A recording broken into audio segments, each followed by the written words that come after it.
Nous allons donc partager cette révélation, mes frères et sœurs, une très très grande révélation dans la parole de Dieu, une révélation qui dépasse l'entendement humain, Et c'est un grand mystère. Ce que nous allons partager aujourd'hui, mes frères et sœurs, c'est le plus grand mystère de la terre, de toute la terre, et même le plus grand mystère de tout l'univers. Et ce mystère, c'est Jésus-Christ. Jésus-Christ. Voyons ce que le Saint-Esprit révèle en Colossiens chapitre 2, verset 3. Tournez vos Bibles en Colossiens chapitre 3, on va voir ce grand mystère qui est Jésus-Christ. Donc, lisons même à partir du verset 1. Colossiens chapitre 2, verset 1, il est dit quoi? Je veux en effet que vous sachiez combien est grand le combat que je soutiens pour vous. L'apôtre Paul, inspiré par le Saint-Esprit, parlait et voilà, l'apôtre Paul,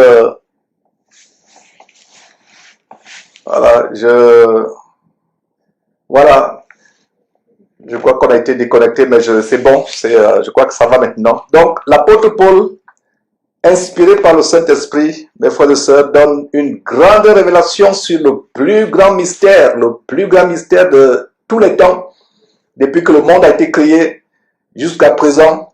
Il n'y a pas un plus grand mystère que celui que nous sommes en train d'aborder aujourd'hui.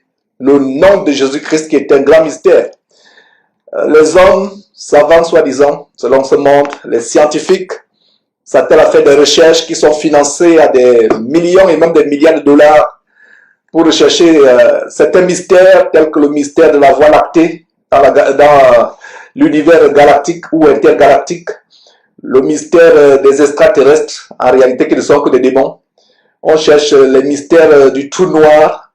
On cherche les mystères du triangle de Bermude, où semble-t-il les avions ne survolent pas. Chaque fois qu'un avion veut survoler cet endroit, il s'engouffre dans le fond de la mer. Le triangle de Bermude.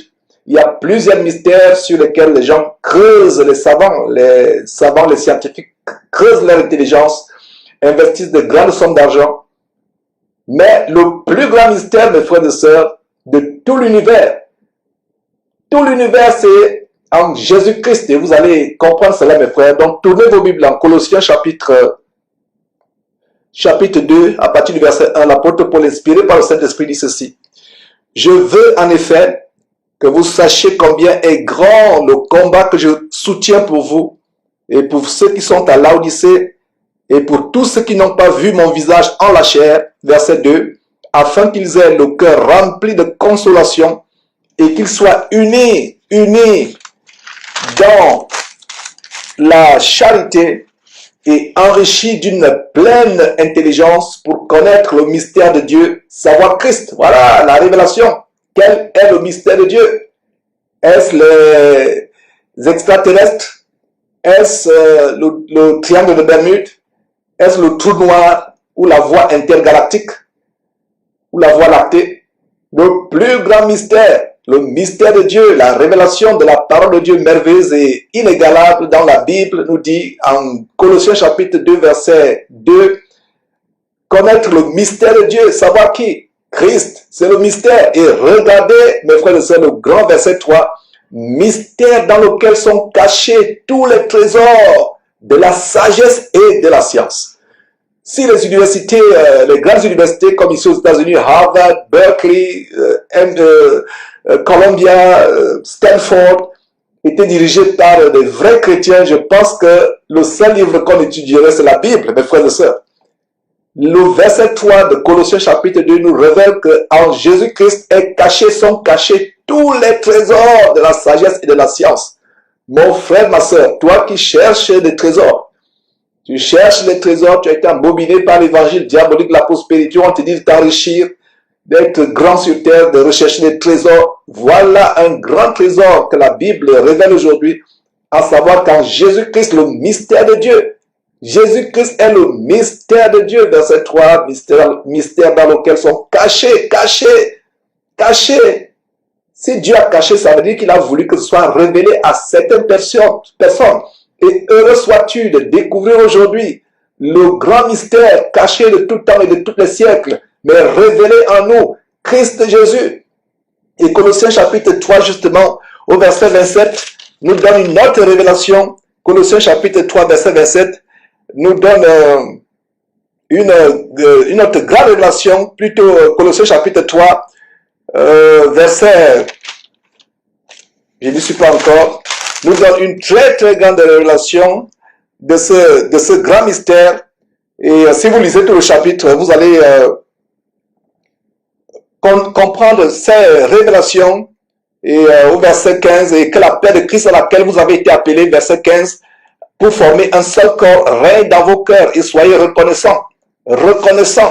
Regardez comment nous pouvons arriver au point où nous formons un même corps avec le Seigneur Jésus-Christ.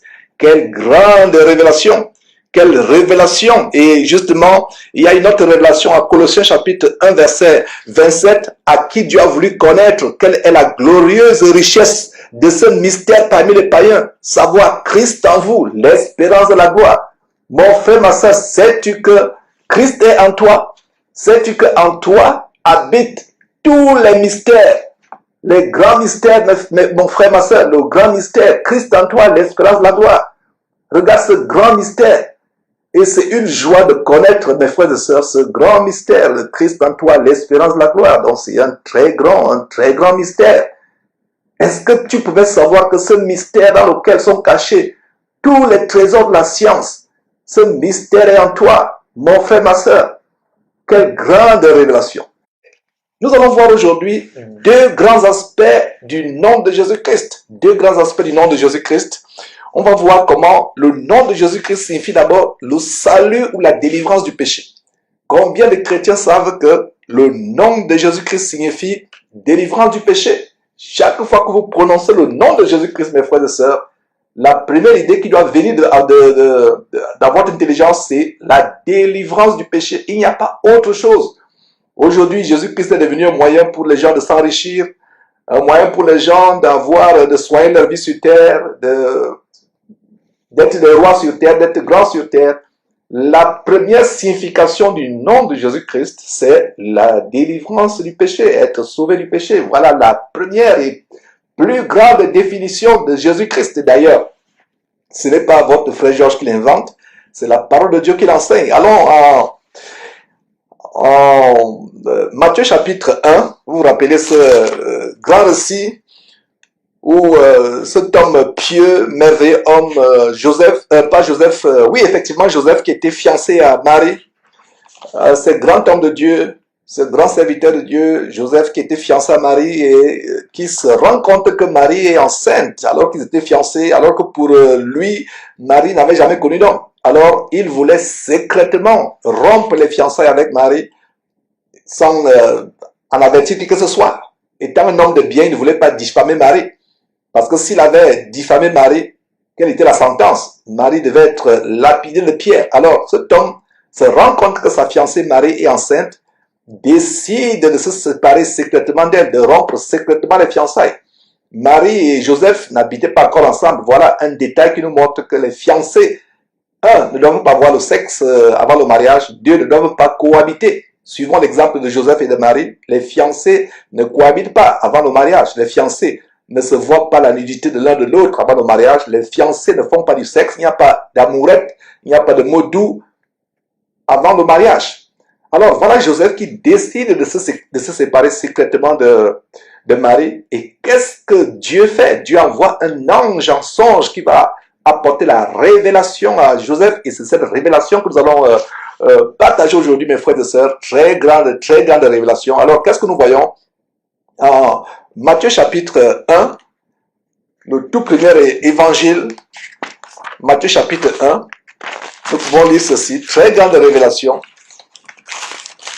Matthieu chapitre 1, au verset 20 et 21. Et c'est dans ce passage que nous allons voir la première signification du merveilleux nom, le nom de Jésus-Christ. Un grand nom. Qu'est-ce que signifie le nom de Jésus-Christ? Alors, Matthieu chapitre 1, verset 20. Alors, comme il pensait, je vous ai dit, il voulait se séparer secrètement de sa fiancée, pensant que sa fiancée l'avait trompé, parce qu'il n'avait pas eu le sexe avant le mariage, il n'y avait pas d'amourette. Alors, comment se fait-il que Marie est enceinte. Alors, regardez la grande révélation que Dieu, par son envoyé, par son messager, l'ange envoie à Joseph. Alors, il dit quoi? Comme il y pensait, comme Joseph pensait à se séparer secrètement, voici un ange du Seigneur lui apparut en songe et lui dit, Joseph, fils de David, ne crains pas de prendre avec toi Marie, ta femme. Voilà comment c'est Dieu lui-même maintenant qui dit, elle était ta fiancée, à partir de maintenant, c'est ta femme. Ne crains pas de la prendre avec toi, de prendre avec toi Marie, ta femme, car l'enfant qu'elle a conçu vient du Saint-Esprit. Quelle croyance avait Joseph? Imaginez-vous que un songe, un ange vient vous dire que votre fiancée qui n'a jamais connu d'homme est enceinte par la vertu du Saint-Esprit. Il faut être un homme pieux pour y croire. Donc voilà comment Joseph a cru. Et la révélation qui est l'objet de notre enseignement et qui est la première signification du nom de Jésus-Christ arrive au verset 21. Elle enfantera un fils et tu lui donneras le nom de Jésus. C'est lui qui sauvera son peuple de ses péchés. Voilà. Jésus signifie salut du péché. Jésus signifie délivrance du péché. Quand vous pensez à Jésus-Christ, pensez au péché. Jésus est venu pour mourir sur la croix, pour crucifier notre nature pécheresse. L'homme a perdu la vie éternelle. L'homme a perdu le salut depuis la chute d'Adam et Ève au paradis. Le plan de rachat de Dieu à travers Jésus-Christ c'était de venir faire mourir son fils Jésus sur la croix afin que nous soyons délivrés du péché. Donc la première pensée qui doit venir dans la tête d'un chrétien quand il pense à Jésus-Christ, ce n'est pas à être fort contre les démons, à être fort contre les sorciers. D'ailleurs, en Luc chapitre 10, les disciples que Jésus avait envoyés deux par deux enseigner la parole de Dieu dans les villages, prêcher, ils sont revenus en étant contents de ce que les démons leur étaient soumis. Alors qu'est-ce que Jésus leur dit? Ne soyez pas contents de ce que les démons vous sont soumis. Soyez plutôt contents que vos noms sont inscrits dans le royaume de Dieu.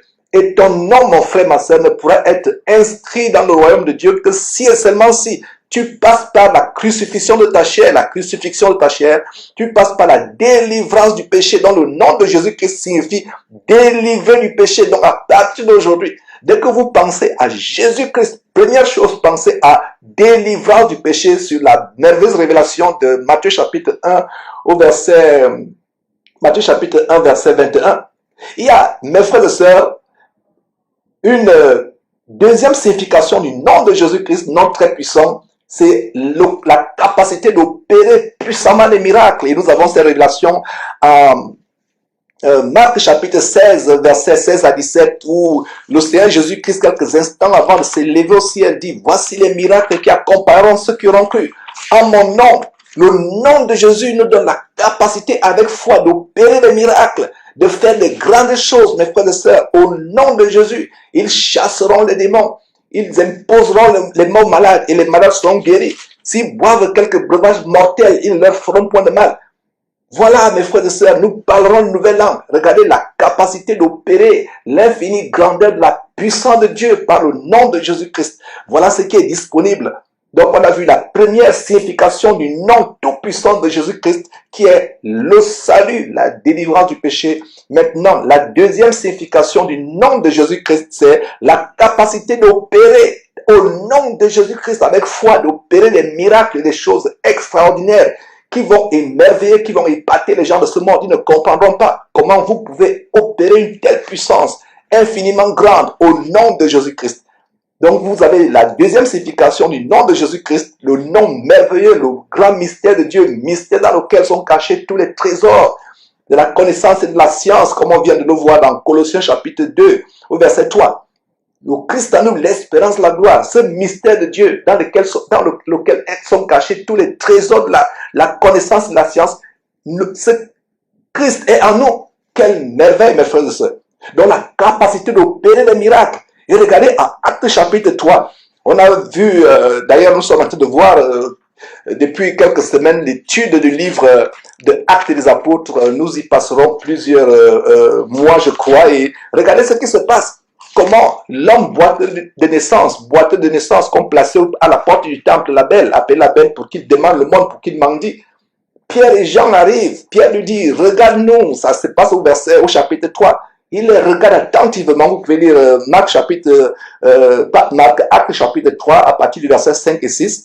Cet homme regarde attentivement Pierre, s'attendant à recevoir quelque chose. Pierre lui dit, je n'ai ni or ni argent, mais ce que j'ai, je te le donne. Au nom de Jésus de Nazareth, au nom de Jésus, lève-toi et marche. Voilà ce que produit le nom de Jésus, la capacité de dire à un infirme, lève-toi et marche. Mais nous ne disons pas de manière impulsive, à tort à travers. Nous devons attendre le feu vert de Dieu, avoir la révélation, l'inspiration de Dieu. Ne faisons pas les miracles à tort à travers.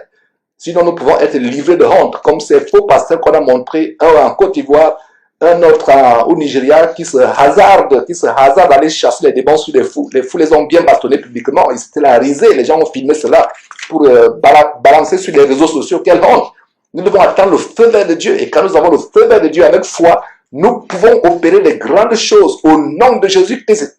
Jésus-Christ, c'est ce qui s'est passé avec Pierre et Jean concernant cet homme.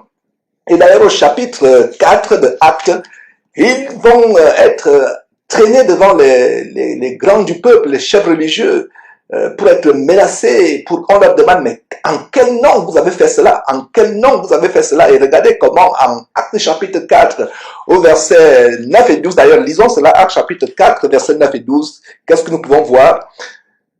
Actes chapitre 4, verset 9, puisque nous sommes interrogés aujourd'hui, c'est Pierre qui prend la parole qui dit, puisque nous sommes interrogés aujourd'hui sur un bienfait, un boîtier de naissance qui est délivré, un bienfait accordé à un homme malade, afin que nous disions comment il a été guéri. Verset 10. Sachez-le tous, et que le peuple d'Israël le sache. C'est par le nom de Jésus-Christ de Nazareth que vous avez crucifié et que Dieu a ressuscité des morts. C'est par lui que cet homme se présente en pleine santé devant vous. En pleine santé. Voilà ce que le nom de Jésus-Christ rend disponible, mes frères et sœurs, la puissance au nom de Jésus-Christ. Nous avons une troisième chose que le nom du Saint-Esprit rend disponible, c'est la capacité d'être victorieux dans le combat spirituel, mes frères et sœurs. Et nous avons vu en Éphésiens chapitre 6, il y a quelques jours, à l'une de mes pauses de midi, nous avons vu en Éphésiens chapitre 6, verset 11, comment la Bible, le Saint-Esprit nous amène, nous interpelle, nous exhorte, nous encourage à nous revêtir de toutes les armes de Dieu, afin de pouvoir tenir ferme contre les ruses du diable. Et c'est la même chose qui est dite en Éphésiens chapitre 6, verset 13. C'est pourquoi prenez toutes les armes de Dieu afin de pouvoir résister dans le mauvais jour. Le mauvais jour, dont le nom de Jésus-Christ, utilisé avec foi, produit le bouclier de la foi. Le bouclier de la foi dont parle Éphésiens chapitre 6, verset 6, qui dit, prenez par-dessus tout, prenez le bouclier de la foi, pour éteindre tous les traits enflammés du malin. Avec le nom de Jésus-Christ, nous faisons de grandes choses. Et je partageais hier à ce bien-aimé frère Lévi qui m'a rendu visite hier.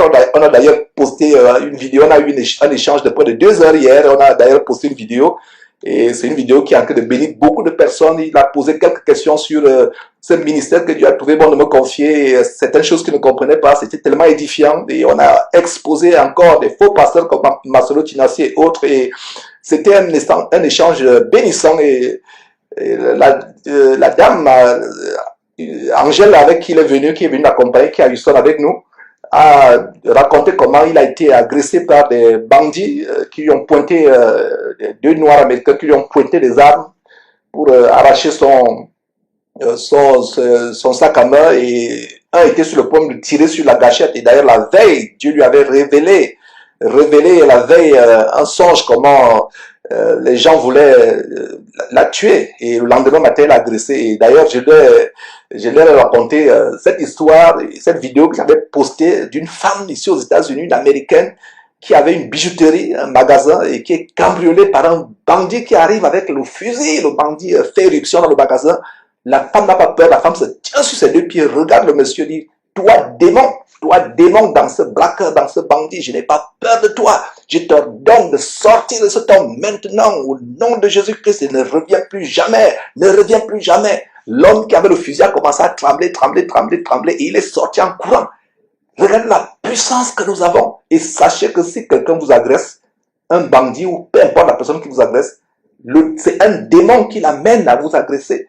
Et quand le diable veut vous tuer, vous persécuter ou vous faire du mal, il possède des hommes remplis de péchés ou hommes ou femmes remplis de péchés. Il les envoie. Si vous êtes braqué, par exemple, dans votre maison, Dieu envoie une puissance qui vous délivre si vous avez la foi. Donc cet enseignement d'aujourd'hui, c'est nous prendre conscience, c'est pour nous prendre conscience de ce que nous avons, la puissance infiniment grande dans le nom de Jésus-Christ. Le nom de Jésus-Christ est au-dessus de tout nom. Tout nom, mes frères et sœurs, c'est une arme. Nous prenons toutes les armes de Dieu pour le combat spirituel, mes frères et sœurs. Nous renversons les forteresses. Et la Bible dit, les armes avec lesquelles nous combattons ne sont pas charnelles. Donc, une des armes de combat, c'est le nom de Jésus-Christ avec lequel nous étayons tous les traits enflammés du mal. Mais attention, mes frères et sœurs, attention, attention, attention, attention, attention, attention. Celui qui utilise le nom de Jésus-Christ comme arme doit s'éloigner d'abord du péché. Doit s'éloigner du péché, sinon c'est une arme qui va se retourner contre vous. Sinon, c'est un effet boomerang.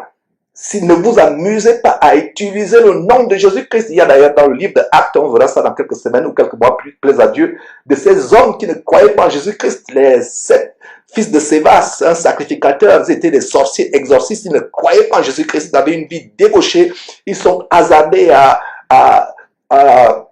utilisons le nom de Jésus-Christ. Qu'est-ce qui s'est passé? Les démons se sont emparés d'eux. Les démons ont dit, nous connaissons Jésus, nous connaissons Paul, nous connaissons ce qui marche dans la droiture, mais vous, je ne vous connais pas. Qui êtes-vous? Donc les démons sont sortis des personnes de qui ils voulaient les chasser, se sont emparés de les abattus, ils sont sortis de là, ils sont partis de là blessés, en haillons, les habits déchirés, tout blessés. C'est la preuve qu'on ne s'amuse pas avec le nom de Jésus-Christ quand on vit dans le péché. Il y a eu cette histoire qu'on m'a racontée, d'ailleurs 2 histoires, une histoire où quelqu'un assiste à une réunion de délivrance, il était chargé de péché. Qu'est-ce qui se passe? Les démons l'ont pris, l'ont balancé contre le mur, il pouvait même mourir. Et il y a une autre histoire aussi, lors d'une délivrance, quelqu'un assiste à une délivrance, mes frères et sœurs, et le démon commence à se manifester. Le démon dit, tous les autres là peuvent me chasser, mais pas toi. Tu es là, mais hier, tu es marié, n'est-ce pas? Tu t'avais une prostituée dans un hôtel hier. Voilà comment le démon le livre à spectacle. Il y a des histoires comme cela, des anecdotes comme cela qui peuvent se multiplier. Donc, si vous voulez utiliser le nom de Jésus-Christ, la première chose, c'est assurez-vous que vous avez une vie de sanctification. Assurez-vous que vous vous éloignez du péché. N'oubliez pas ce qu'on a vu en Matthieu chapitre 1, verset 21, à savoir que le nom de Jésus-Christ signifie délivrance du péché. Vous ne pouvez pas utiliser toute la puissance dans le nom de Jésus-Christ en vous votant dans le péché. La première chose, c'est désirer vivre une vie éloignée du péché, une vie éloignée de la débauche sexuelle, fornication, la fraude, le faux. Vous renouvelez, c'est ainsi que vous pouvez utiliser le nom de Jésus-Christ comme une arme puissante. D'ailleurs, notez ce verset, 2 Timothée chapitre 2, verset 19, qui dit ceci. Quiconque prononce le nom du Seigneur Jésus-Christ doit s'éloigner de l'iniquité. Quiconque prononce, homme ou femme, tu veux prononcer le nom de Jésus-Christ, être victorieux dans le combat spirituel, éloigne-toi de l'iniquité. Donc voilà la grande révélation, et nous avons aussi une autre grande révélation sur comment nous pouvons utiliser le nom de Jésus-Christ comme une arme dans le combat spirituel, dans la guerre spirituelle contre Satan et tout son royaume, le royaume des ténèbres, pour ébranler les forteresses de la sorcellerie, les forteresses sataniques avec le nom de Jésus-Christ. Nous avons ces révélations en Philippiens chapitre 2, versets 9 à 10. Nous voyons comment Jésus-Christ s'est soumis à Dieu, il s'est rabaissé jusqu'à subir une mort sur la croix, la mort la plus honteuse, la mort la plus douloureuse qui soit à l'époque et même jusqu'à aujourd'hui, être suspendu presque nu sur une croix. Chaque ligament de votre corps se déchire. Vous expérimentez une mort lente et douloureuse. Tout ligament, tout muscle, toute articulation de votre corps chointe de douleur. C'est une douleur atroce. Et Jésus a supporté cette douleur pour nous. Et regardez donc la merveilleuse promesse en Philippiens chapitre 2. Et cette promesse aussi, cette révélation est en même temps une grande arme pour le combat spirituel, à savoir que devant le nom de Jésus-Christ, toute langue confesse que Jésus est Seigneur. Tout genou fléchit. Le nom de Jésus est au-dessus de tout nom, afin qu'au nom de Jésus, tout genou fléchisse tant au ciel, sur la terre et plus bas que la terre. Alors, Philippiens chapitre 2. Philippiens chapitre 2, verset 9, il a dit quoi? C'est pourquoi Dieu l'a souverainement élevé. Pourquoi? C'est pourquoi c'est la conclusion de ce qui précède. L'obéissance de Jésus-Christ, il s'est humilié, il s'est rabaissé, il a souffert la mort sur la croix. Alors qu'est-ce qui se passe? C'est pourquoi aussi Dieu l'a souverainement élevé et lui a donné le nom qui est au-dessus de tout nom. Le nom de Jésus-Christ est au-dessus de tout nom. Tout nom possible, que ce soit cancer, que ce soit sida, que ce soit stérilité, que ce soit chômage, que ce soit maladie, le nom de Jésus-Christ est au-dessus de tout nom. Devant Jésus-Christ, le nom. Regardez, si actuellement le nom qui est un fardeau dans ta vie s'appelle stérilité, si le nom qui est dans ta vie s'appelle cancer, sache que le nom de Jésus est au-dessus de tout nom. Tu n'as plus besoin d'aller payer de l'argent chez les faux pasteurs, les hommes de Satan. La nouvelle expression de Jésus-Christ, c'est que on les appellera désormais les hommes de Satan, plus ce n'est plus les hommes de Dieu, mais les hommes de Satan. Le nom de Jésus est puissant. Le nom de Jésus te permet d'opérer des miracles si tu mets la foi et si tu vis éloigné du péché. Tu ne perdras plus l'argent, aller dépenser l'argent, aller t'attacher dans l'abomination de vendre ton âme. Parce qu'un homme qui paye un pasteur pour des prières, qui paye un pasteur pour une soi-disant délivrance, qui paye un pasteur pour une soi-disant guérison, ça tâche la mort sur sa tête. Allez lire l'histoire de Simon le magicien, Acte chapitre 8. On a partagé cela d'ailleurs hier quand je recevais ce frère du Burkina Faso qui nous a rendu visite à Houston hier. Mes frères et sœurs, le nom de Jésus, quel que soit le nom qui t'embête dans ta vie, ce nom c'est stérilité, ce nom c'est chômage, ce nom c'est masturbation, ce nom c'est esclavage du péché, ce nom c'est cancer, ce nom c'est diabète, peu importe, crois cela mon frère, que le nom de Jésus, devant Jésus, tout genou fléchit, tout genou, voilà la révélation, lisons à nouveau, c'est pourquoi aussi Dieu l'a souverainement élevé et lui a donné le nom qui est au-dessus de tout nom, au-dessus de tout nom, afin qu'au nom de Jésus, tout genou fléchisse dans les cieux, sur la terre et plus bas que la terre, tout nom, même si c'est depuis le domaine diabolique des eaux, depuis le fleuve, depuis la mer qu'on veut vous attacher, qu'on va vous attaquer. Dieu est au-dessus, même si c'est dans les airs, dans les royaumes, dans les cieux sataniques, peu importe, le nom de Jésus est puissant, mes frères et sœurs. Crois-tu cela? Crois-tu que le nom de Jésus est au-dessus de tout nom? Si tu crois en cela, tu auras la délivrance. Tu vas expérimenter la puissance de Dieu à partir d'aujourd'hui. Tu n'auras plus à aller payer les faux pasteurs, les hommes de Satan. Tu n'auras plus à aller payer les udoncions qui vont travailler avec les prêtres vaudous au Bénin ou au Togo.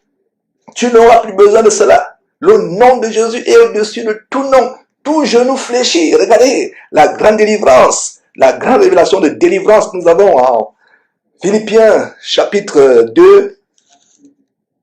Quand on partage ces choses, vraiment, mes frères et sœurs, ça nous met en feu de savoir que nous avons un grand nom. Pourquoi t'abattre, mon frère, ma sœur? Pourquoi te faire du souci? Crois Dieu, relève-toi, ne te décourage pas, mets ta foi en Jésus-Christ, parce que le nom de Jésus-Christ est au-dessus de tout nom. Tout genou fléchit, toute langue confesse que Jésus est Seigneur. Jésus est Seigneur. Regardez, verset 9 à nouveau, Philippiens chapitre 2, verset 9. Notez ce passage. C'est pourquoi Dieu l'a souverainement élevé et lui a donné le nom qui est au-dessus de tout nom, afin qu'au nom de Jésus-Christ, tout genou fléchisse, tant au ciel, sur la terre et plus bas que la terre. Quand on dit au ciel, c'est pas le ciel où Dieu habite, c'est les cieux sataniques, où Satan dans les airs, son quartier général dans les lieux célestes, la Bible en parle. D'ailleurs, Éphésiens chapitre 6 parle des lieux célestes sataniques. Donc, vous voyez ces sorciers sortir, se voyager la nuit. D'ailleurs, il y a des faux pasteurs aussi qui de plus en plus font des voyages astraux comme Karambiri, Tatou et autres. Ils sortent la nuit, ils voyagent avec les démons qui sont dans les cieux, les airs célestes qui leur permettent de voyager, de sortir de leur corps. Peu importe ce qu'on peut faire, la sorcellerie depuis le lieu céleste, peu importe ce qu'on peut faire. Crois, mon frère, ma soeur, que le nom de Jésus est au-dessus de tout nom. Tu seras victorieux dans le combat spirituel. Tu ne seras plus embobiné par la peur, par la frayeur des sorciers, des ennemis. Même le diable lui-même, il sait, même pendant que je suis en train de prononcer ces paroles, il tremble, il a peur. Il sait que devant le nom de Jésus, tout genou fléchit. Rappelez-vous de l'histoire, c'est par là où je vais finir. Quand les démons s'approchaient de Jésus, ils tremblaient et disaient, es-tu venu pour nous tourmenter? Dès que le nom de Jésus est prononcé quelque part, avec foi, avec assurance, sortant de la bouche de quelqu'un qui vit une vie de sanctification et loin du péché, ça produit les miracles. Mes frères et sœurs, c'est un plaisir de partager ce grand mystère, le grand mystère, l'un des plus grands mystères selon Colossiens chapitre 2, verset 3. Mystère dans lequel sont cachés tous les trésors de la connaissance et de la science, le nom de Jésus-Christ. Vous connaîtrez la vérité vous affranchira. Mes frères et sœurs, rendez-vous demain à une autre section de cette merveilleuse série, un message de Dieu à ma pause de midi. Bye bye.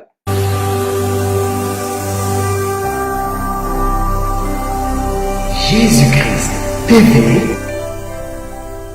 vous connaîtrez la vérité et la vérité vous affranchira.